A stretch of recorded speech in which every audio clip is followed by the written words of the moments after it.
श्रीकांत तो बर्तमान माने सबू श्रेणी लोक भोट पाँच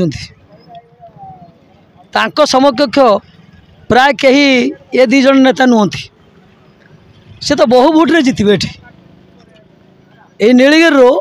सी प्रथम स्थान रे रे आ बालेश्वर गोटे इतिहास सृष्टि करेंगे कहीं करेंगे ना सी समय जो कम कर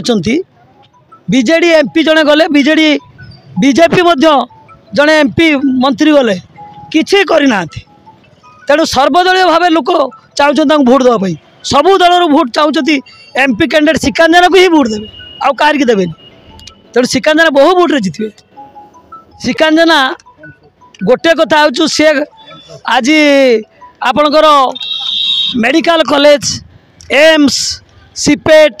स्टाडियम ओवरब्रिज बहुत काम गाँ गंडारे कर बहुत बड़ बड़ काम कर तेणु तांकु कहीं भूली पारना सबू वर्गर श्रेणी लोक तरफ से भोट पाँच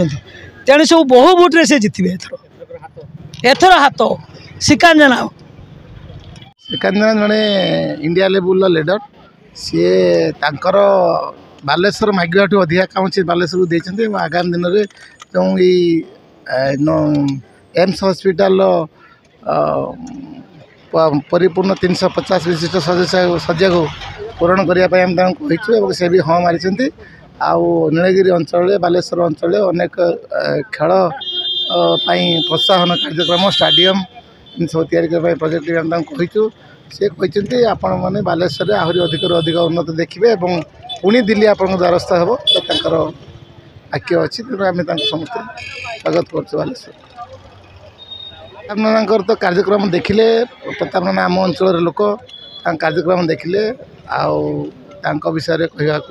भल लगुना ये केवल वाक्य से वीर हमें मात्र जो रेखाश्री सामंत सिंहार जो प्रकार भाषागत आचरण और कार्यकर दक्षता पाखे अच्छी कि आम जान से परिप्रेक्षी श्रीकांत जेना जड़े हेवीवेट लीडर एवं पाखे बहुत दिग्दर्शन अच्छी लोक मैंने बालेश्वर में कार्यक्रम देखते विगत दिन ये रवि जेना थे षड़ंगी थे से लोक मैंने देखी से लोक मैंने डिसीजन नहीं सारी